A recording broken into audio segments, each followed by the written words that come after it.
Hi, this is a somewhat informal, extemporaneous discussion of the slides that I only got to review very quickly in yesterday's class, given the little time we had together.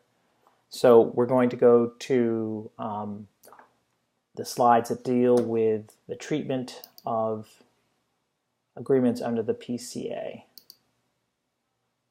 Okay. We know what this language is all about. Section 14A talks about the per se types of agreements. The first one is about price fixing, basically, and the second one is about bid rigging. There doesn't seem to be much controversy over how to treat these types of agreements. They are considered to be illegal per se, and they are also the basis for criminal prosecution if individuals are found to have actively been involved with them.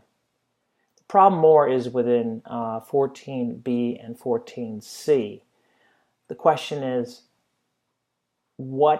how to treat specifically the agreements under 14B. On one hand, we see that 14B agreements look pretty serious in terms of violating competition. For instance, 14B1 talks about setting, limiting, or controlling production, markets, technical development, etc. The 14B2 talks about dividing or sharing the market. At first glance, we would think that these types of agreements should be either per se prohibited or at least prohibited by object. What's unfortunate is that the language leads to several different interpretations. And I guess the way to look at it is to look at the language I have bolded out here. The question is, what type of clause is that? Is it a clause that identifies the agreements from a whole host of similar agreements? Or is it simply extraneous language which describes the agreements? Now, in the first one, it would mean basically that it's possible that 14B1 and 14B2, under certain circumstances, may not substantially prevent, restrict, or lessen competition. Only those agreements that under 1 and 2 that do substantially prevent or restrict or lessen competition would be prohibited. That opens the door for parties to say that their agreements to limit production, etc., amongst competitors somehow did not harm competition. That would make things harder for the PCA. There is not necessarily, in my mind, a clear way of getting out of this box right now, other than perhaps an IRR coming out by the PCA that would clarify that these types of agreements under 14B are agreements whose object are to substantially prevent, restrict, or lessen competition. And there is good precedent for that in other jurisdictions. Going on to 14C, this is from a drafting point of view or a legislative interpretation point of view. This one is pretty straightforward. We have agreements other than those in sections A and B, which have an effect or whose object or effect substantially prevents, restricts, or lessens competition shall be prohibited. This opens the door for the PCA or the PCC to basically identify either beforehand or on a case-by-case basis the agreements that might be problematic. And it also opens the door for parties to argue that even though they might be problematic agreements, they nevertheless have some sort of efficiencies defense that protects them. So what we're doing in our exercise, which we'll see, which you've gotten, sort of helps you work your way through this question. I'm going to offer a few things to help you in that sense. As you can see here in TFEU Article 101, there's language sort of similar to what we saw in the PCC. In 101, they talk about a set of agreements being prohibited as incompatible with the internal market, which may affect trade between member states, and which have as their object or effect the prevention, restriction, or distortion of competition. And then they have a set of examples. And for the most part, these agreements are considered to be object agreements. The prosecuting authorities do not necessarily have to prove harm to competition or a restriction of competition in terms of the effects of the agreements. To help you even more, I've pulled a summary document or a summary page from Wish and Bailey's Competition Law. It's available on Google Books, or at least excerpts are, and the authors conclude that the following horizontal agreements, as you can read here, are safely within the zone of considered to be object agreements under EU case law. This too could help you in trying to figure out what box to put the 14B agreements in your exercise.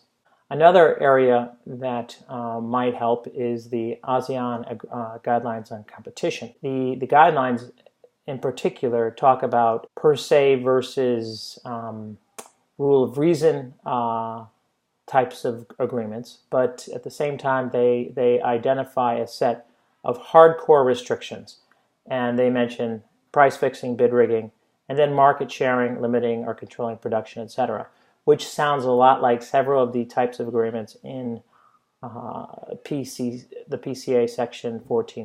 And here's a little bit more detail on that.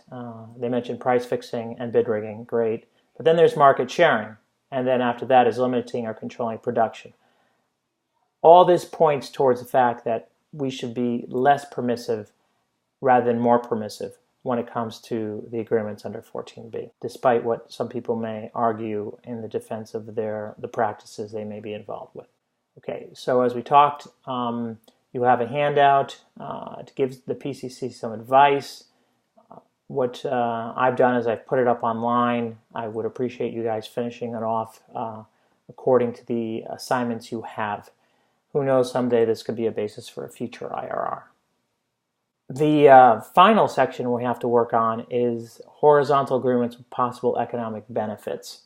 On a very simple analysis, you could say that horizontal agreements are generally bad and vertical agreements are generally good. But that's a very simplistic division of the types of agreements out there. Unfortunately or fortunately for us, there are times when two parties get together that may be competitors, and they agree on something that creates something new in terms of offerings to the consumer, or might reduce costs, or might create efficiencies, which could be passed down to the consumer. What the problem is determining which of these types of agreements actually do benefit the consumer or create efficiencies, and which ones are perhaps price fixing arrangements in disguise. So the methodology that EU has come up with, basically, as described by some of the authors we've been reading, first of all, we have to conduct a counterfactual. Counterfactual is you're imagining a situation without the agreement that you're looking at. How would competition be under those circumstances? And step two, if competition is substantially less than the likely competition under the counterfactual, then you have to check your efficiencies. You have to basically balance two set of circumstances and to try to figure out which one weighs more heavily on competition. On the left-hand side is the current level of competition with the questioned arrangement, because they exist right now. There's an agreement that we're challenging, or somebody's challenging. And then on the right-hand side, which is your counterfactual, there's the level of competition if there was no agreement. How do you weigh these two boxes or compare them? Cher and Sikalides give us some guidance here in the form of questions, which I have reproduced. Would the parties be able to profitably raise prices or reduce output, etc., under the agreement they're using right now? Does the agreement make coordination easier, which might then lead to some sort of price fixing? And they're talking here about simplifying cost structures, disclosure of strategic information. All that leads to easier price fixing. Is agreement likely to lead to anti-competitive foreclosure? Now that's a whole mouthful of stuff there, but basically anti-competitive foreclosure is a situation where a third party, not the two that are agreeing, is somehow frozen out of the market because of the particularities of the agreement that's being implemented and being challenged. Other factors that come in, according to Sharon Sikalides, is the closeness of competition, the level of combined market shares, etc., which you can read here. Finally, as Mr. Italiener notes in one of his speeches, you also have to think not just the effect of the agreement itself, but the effect on other similar agreements. If Agreement A is approved, you could be relatively confident that similar agreements would also be approved, and those factors should be taken into account in terms of the overall effect on competition. So going back to this, to our little scale here, if there's no appreciable difference between the current level of competition and the counterfactual, then the case is dismissed. The burden is on the group challenging the agreement itself to show that the current burden on competition is far heavier than if there was no such agreement. If the question agreement does weigh heavily, then we have a problem, and the proponents of the agreement, those who are defending it, would go to some sort of efficiencies defense.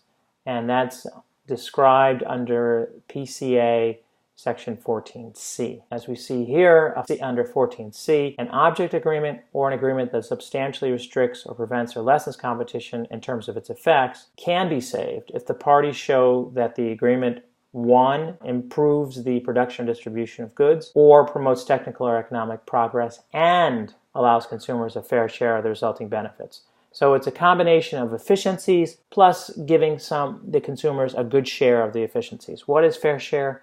No one seems to know. We're going to have to work that one out in case law, or looking very closely at past precedent in other cases and then trying to argue analogously. An open question here is, can parties to a 14B agreement use this defense? I would argue no, since it's specifically put under 14C. And that actually argues that 14B type agreements are substantially different than 14C agreements, though I'm sure parties will be pushing the 14B type of agreements into the 14C box, or at least be trying to. So I mentioned here to finish off the slides, it's application time. What I'd like you to do now on Google Drive or on the Google Documents is to apply the factors that we've discussed here to the scenarios that we have in handout number 3. Each of you has your area. It'd be nice if we pulled together a good document that would give us some guidance under these circumstances. Thank you very much for listening to this. We will see each other again soon.